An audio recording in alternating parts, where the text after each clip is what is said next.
അപ്പോൾ സിനിമയിൽ അത്രയും മോശമാണോ എന്നല്ല.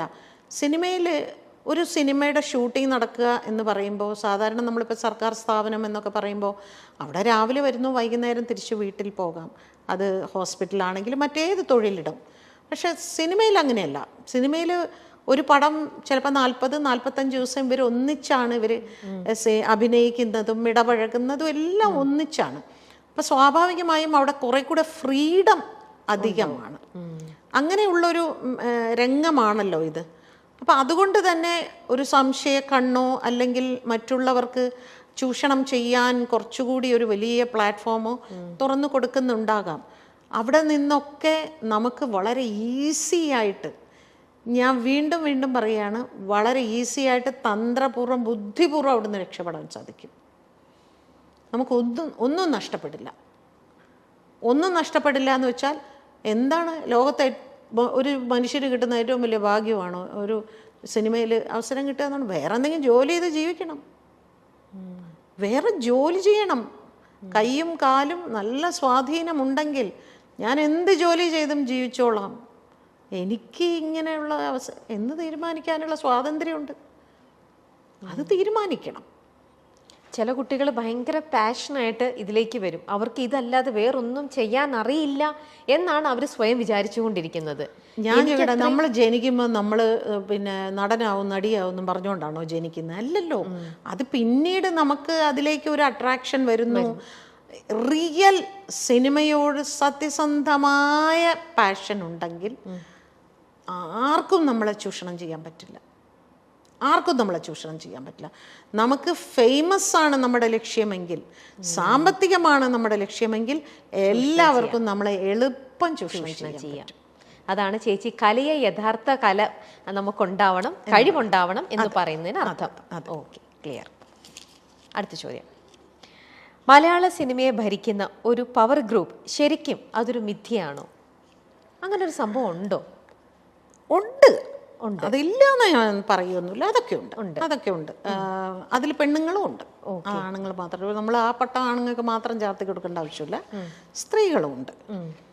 പല പല രീതിയിലാണെന്നോ. ഞാൻ ഒരു കാര്യം പറയാം. ഇപ്പോൾ നമ്മൾ നടന്മാരെ എടുക്കുകയാണെങ്കിൽ ഇപ്പോൾ ഒരുവിധപ്പെട്ടതിനൊരു 7-8 നടന്മാർ വരെ നമ്മൾ മലയാളികൾ മുഴുവൻ പറഞ്ഞ് രണ്ട് പേര് എന്ന് പറയും. മോഹൻലാലിൻ്റെയും മമ്മൂട്ടി അങ്ങനെയൊന്നുമല്ല. അതല്ലാത്ത നടന്മാരുണ്ട്. എനിക്ക് ഇന്ന നായിക മതി, എനിക്ക് ഇന്ന ക്യാമറ മതി, ഇന്ന സ്ക്രിപ്റ്റ് മതി, ഇന്ന ആളുടെ കഥ വേണ്ട എന്നൊക്കെ പറയുന്നുണ്ട്. കാരണം എല്ലാവർക്കും തിയേറ്റർ മാർക്കറ്റുണ്ട്. ഇതിനെല്ലാം നിർമ്മാതാക്കളും സംവിധായകരും ഓക്കെ എന്നും പറയുന്നുണ്ട്. അപ്പോൾ എങ്ങനെയാണ് അവർ പ്രമുഖരാകുന്നത്?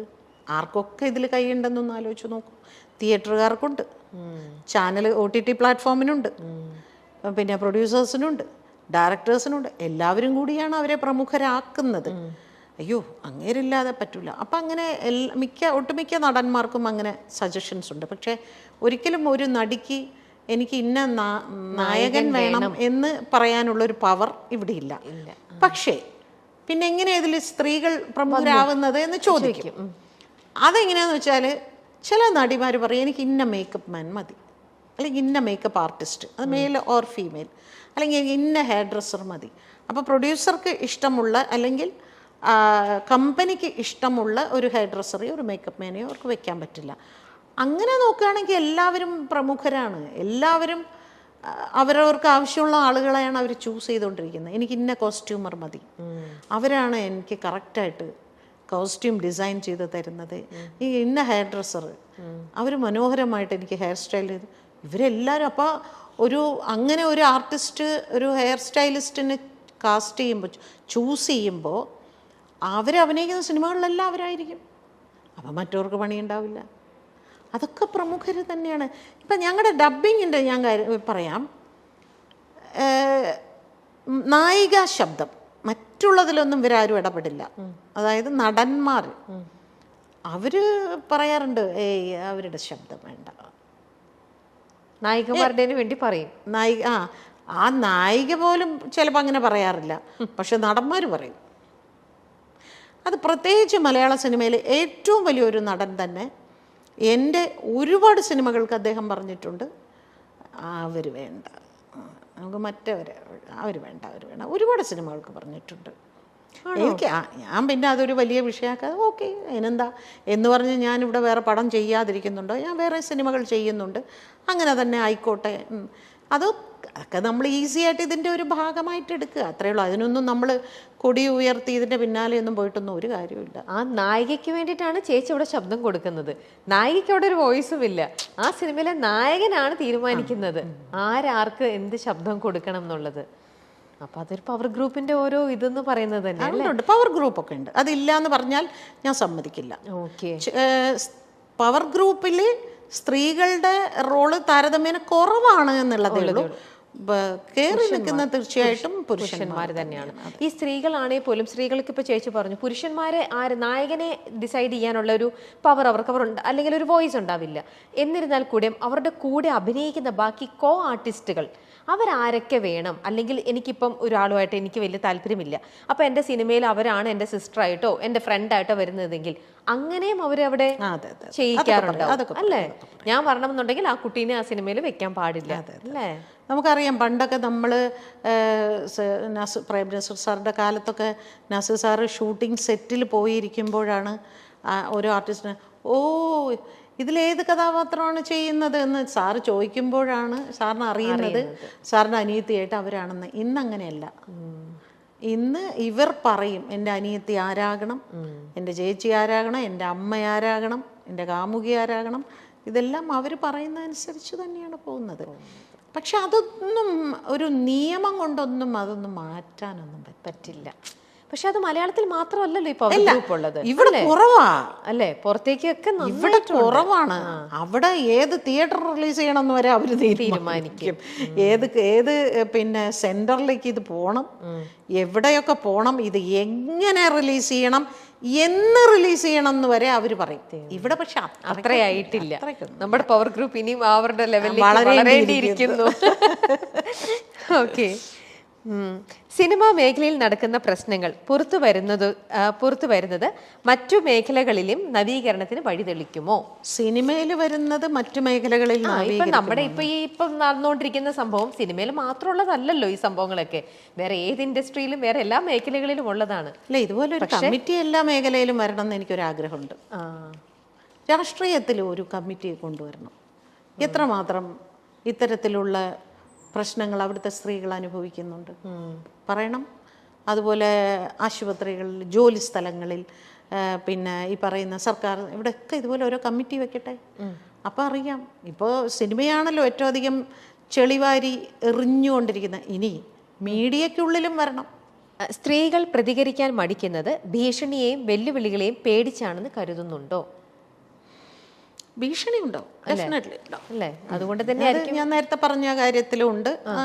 ഒരു വിരട്ടലൊക്കെ എല്ലായിടത്തും ഉണ്ടാവും. ഇപ്പോൾ ഞാനിപ്പോൾ ഇവിടെ വന്നിരുന്ന് തുറന്ന് സംസാരിക്കുന്നതിന് എനിക്ക് എൻ്റെ ജീവിതത്തിൽ ഞാൻ ആദ്യമായിട്ടാണ് ഈ ഹേമ കമ്മിറ്റി റിപ്പോർട്ട് വന്നതിന് ശേഷം എൻ്റെ പ്രതികരണങ്ങൾ കൊണ്ട് എനിക്കിപ്പോൾ നിരന്തരം ഭീഷണി ഫോൺ കോൾസ് വരുന്നുണ്ട്. ഇത്രയും കാലം എനിക്ക് ഈ അനുഭവം ഉണ്ടായിട്ടില്ല.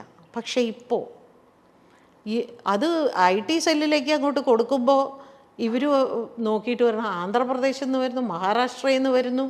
ഇന്നലെ രാത്രി 12 മണിക്ക് വന്നത് വെസ്റ്റ് ബംഗാളിൽ നിന്ന്. എന്ത് വിളിക്കുന്ന ചേച്ചി? വെട്ടിക്കളയും, കൊന്നുകളയും, അടിക്കും എന്നൊക്കെ പറഞ്ഞാണ് ഈ വിളിക്കുന്നത്. അവിടുന്ന് വിളിക്കുന്നവരെല്ലാം മലയാളികൾ തന്നെ, മലയാളികളാണ് വിളിക്കുന്നത്. അതാണ് രസം. നല്ല മനോഹരമായ മലയാളത്തിൽ സംസാരിക്കുന്നു. ഇന്നലെ വിളിച്ച് എന്നെ ഭീഷണിപ്പെടുത്തത് നീ ഡ്രഗ് മാഫിയക്കെതിരെ ഇറങ്ങുമോടി എന്ന് ചോദിച്ചുകൊണ്ട്. ഞാൻ പറഞ്ഞില്ലേ മലയാള സിനിമയിൽ അതിനാണ് എനിക്ക് ഭീഷണി വന്നത്. പൊതുവേദിയിൽ വാക്പോരുമായി പാർവതി തിരുവോത്തും ഭാഗ്യലക്ഷ്മിയും. WCCയുമായി ബന്ധപ്പെട്ടാണ് ഇരുവരും തമ്മിൽ വാക്ക് തർക്കമുണ്ടായത്. ഭാഗ്യലക്ഷ്മി പലപ്പോഴായി WCCക്കെതിരെ ഉന്നയിക്കുന്ന വിമർശനങ്ങൾ ഇതാദ്യമായിട്ടാണ് നേർക്കുനേർ ചർച്ചയാകുന്നത്.